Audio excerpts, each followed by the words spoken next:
तो एल का मतलब ये होता है कि मिनिमम कंसंट्रेशन किसी भी गैस का या वेपर का एयर में जो कि उतना मात्रा आने में जल सकता है, ठीक है। और यूएल का मतलब ये होता है कि मैक्सिमम कंसंट्रेशन किसी भी गैस का फ्लेमेबल वेपर का एयर में जो कि उतना आने के बाद नहीं जलेगा। तो यही जानने की कोशिश करते हैं। जिस तरह से डेफिनेशन देख सकते हैं, minimum concentration of flammable gas or vapour in the air which will burn when source of ignition is introduce. जब हम लोग कभी इग्निशन सोर्स इंट्रोड्यूस करेंगे या कहीं से भी वो हो जाएगा तो वो जल जाएगा, जल सकता है इतना मात्रा।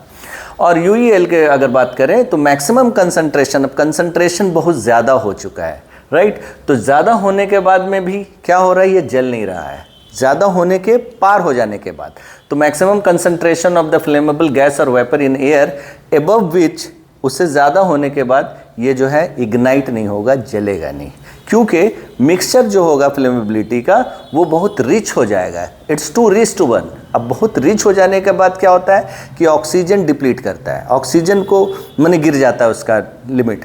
तो जब ऑक्सीजन फ्री एनवायरनमेंट में जितना भी फ्लेमेबल चीज़ होगा वो जल नहीं सकता। तो इसीलिए यही रीज़न है कि वो जलेगा नहीं। आइए इसको बेटर समझने के लिए हम लोग नेक्स्ट स्लाइड की तरफ चलते हैं, जहाँ पर ही इसको हम लोग अच्छा तरीके से डिस्टिंग्विश कर पाएंगे कि एल क्या है, यूएल क्या है, एल और यूएल में अंतर क्या है।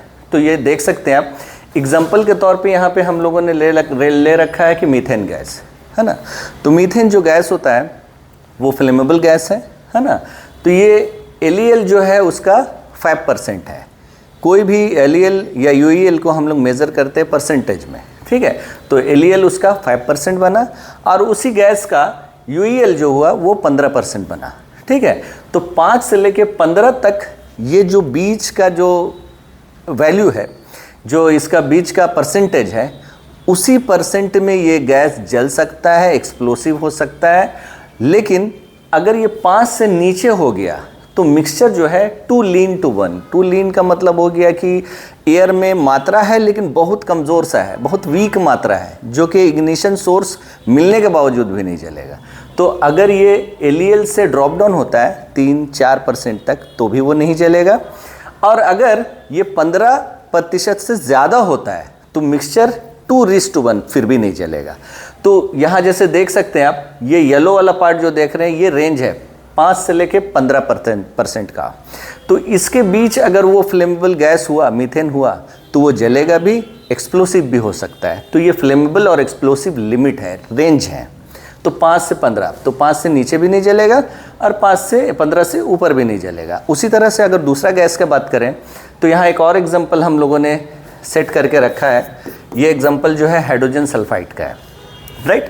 तो हाइड्रोजन सल्फाइड भी टॉक्सिक गैस है, जहरीला तो है ही, साथ ही साथ फ्लेमेबल भी है। जब कभी भी ये फ्लेमेबल गैस जलता है तो SO2 सल्फर डाइऑक्साइड उससे रिलीज़ होता है और साथ ही साथ जब ये जलता है तो ब्लू फ्लेम में जलता है। किसी दिन H2S का भी टॉपिक हम लोग डिस्कस करेंगे और उससे रिलेटेड हैज़र्ड्स और कंट्रोल भी डिस्कस करेंगे। आइए बैक टू आवर टॉपिक।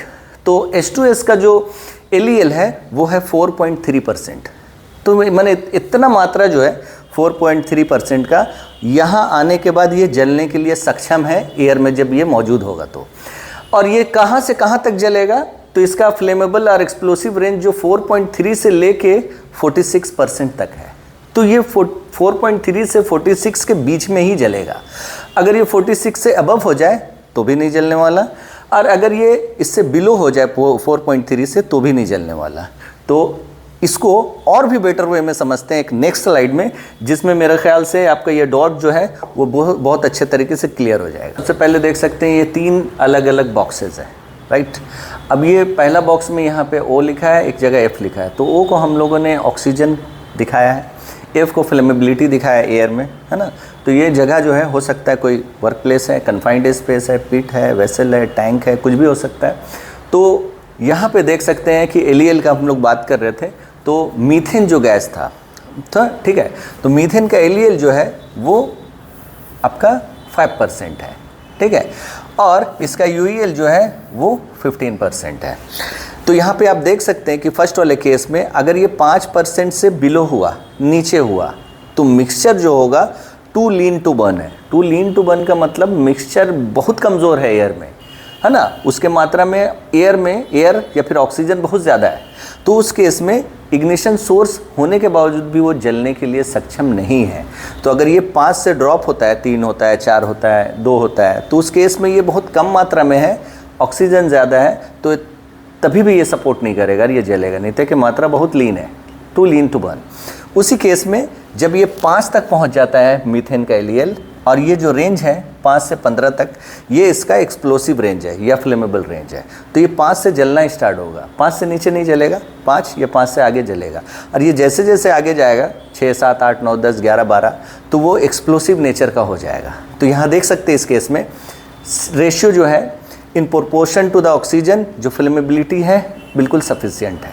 तो यहाँ पे जब इग्निशन सोर्स हम लोग इंट्रोड्यूस करेंगे या इंट्रोड्यूस होगा कैसे भी, तो उस केस में यहाँ फायर भी होगा, जलेगा भी, एक्सप्लोसिव भी हो सकता है नेचर में, अगर ये मात्रा ज़्यादा हुआ तो। लेकिन ये कहाँ तक होगा, ये सिर्फ 5 से लेके 15 तक होगा, ठीक है। लेकिन जैसे ही ये 15 से पार होता है, 15 से बढ़ता है, तो ये मात्रा जो है फिर इस केस में ज़्यादा हो जाएगा। तो फ्लेमेबिलिटी बहुत ज़्यादा हो गया, लेकिन किसी भी चीज़ को जलने के लिए सपोर्टिव होता है ऑक्सीजन, तो यहाँ पे ऑक्सीजन या एयर है जो बिल्कुल डिप्लीट हो चुका है, बहुत कम हो चुका है।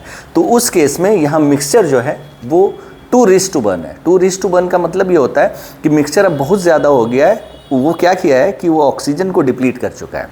तो जब कभी भी ऑक्सीजन डिप्लीट इन्वायरमेंट में जितना भी फ्लेमेबल चीज़ है, जैसा कि हम लोग जानते हैं, नहीं जलेगा, तो इस केस में ये जलेगा नहीं, है ना। तो उसी तरह से एलईएल किसी चीज़ का भी ले सकते हैं, जैसे हमने इससे पहले देखा था कि 4.3 जो है H2S का एलईएल है और वो 46% तक है, तो उसके दरमियान में ही जलेगा, ना ही उसके बाद में जलेगा, ना ही पहले जलेगा, उसका ज़्यादा मात्रा भी नहीं जलेगा, कम भी नहीं जलेगा। अदर हैज़ार्ड जो है वहाँ एग्जिस्ट होता है, जैसे कि ऑक्सीजन डिफिशियंसी हो जाएगा।